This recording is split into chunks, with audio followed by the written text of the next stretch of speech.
Hollweg the springboard he needed. As the German troops marched in, he sent a note to the American government.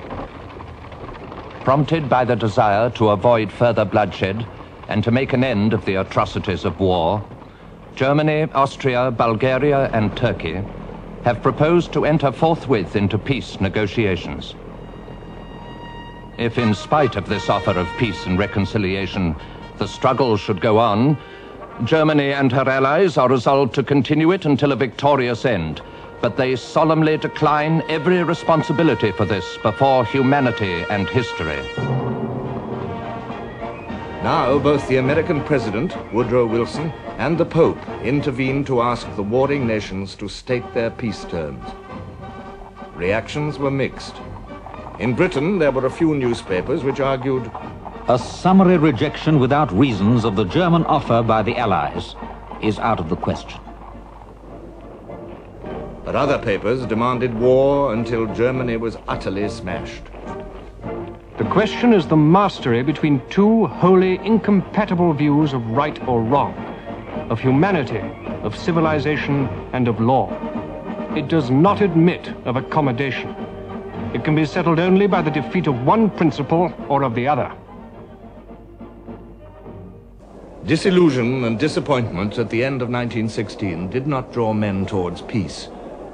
But these feelings undermined the leaders associated with costly deadlock.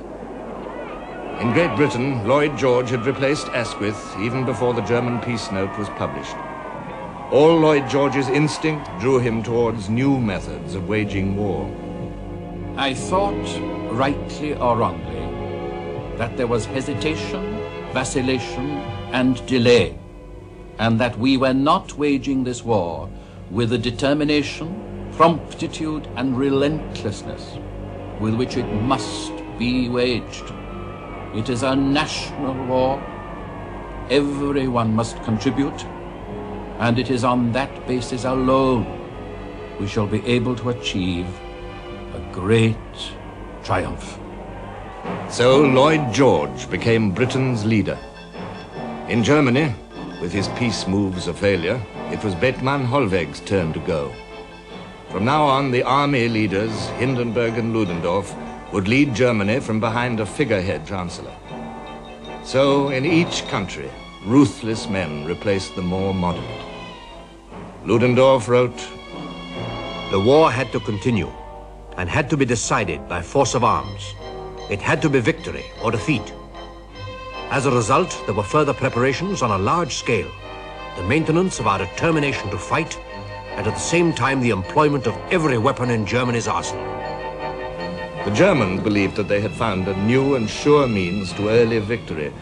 The submarine, used without restriction to sink all ships at sight, even neutrals, even Americans approaching Allied ports.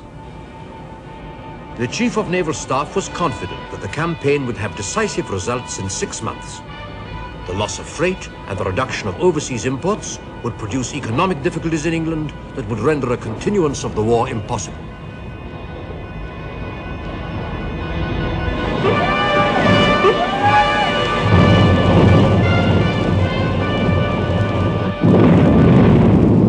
Lloyd George recognized the force of this threat.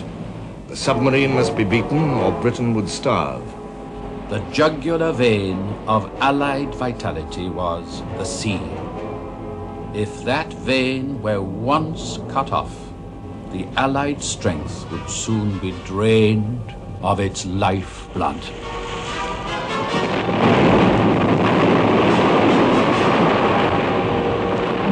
Lloyd George pressed the convoy system on a reluctant Admiralty, which believed it couldn't work. The larger target offered by a convoy was no more vulnerable than each single ship would have been.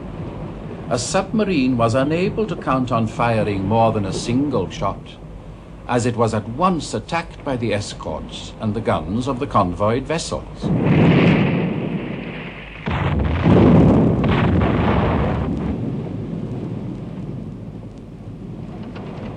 But victory at sea still depended on whether British shipyards could launch more new ships than those that sank beneath the waves.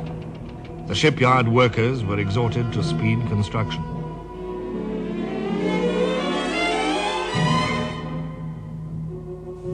Lloyd George's new shipping controller began revolutionary new programs, building standardized tramp steamers, even prefabricated ships which never saw a shipyard. The third weapon against Germany's attempt to starve Britain was the very land itself. Lloyd George told his countrymen, "Every available square yard must be made to produce food. The labor available for tillage must not be turned to ornamental purposes until the food necessities of the country have been adequately safeguarded."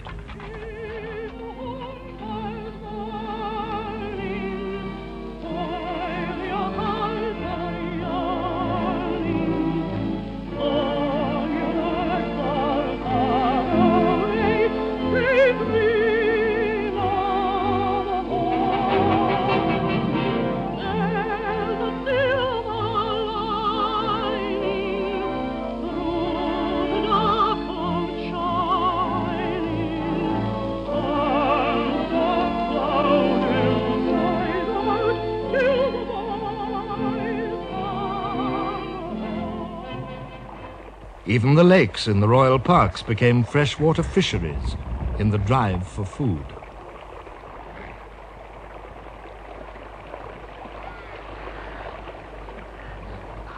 Milk and sugar and meat remained very scarce and were only rationed by price.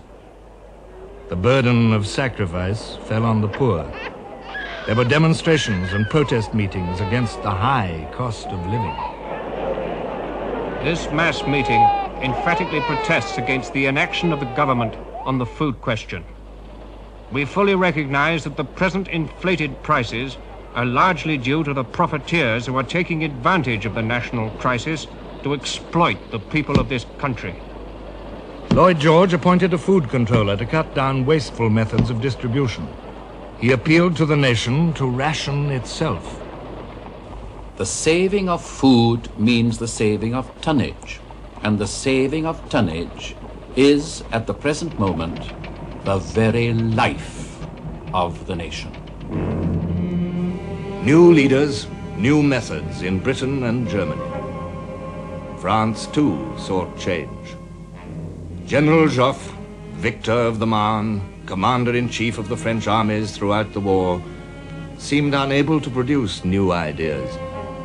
His weary countrymen now associated his name with attrition and failure. The French government found itself in danger.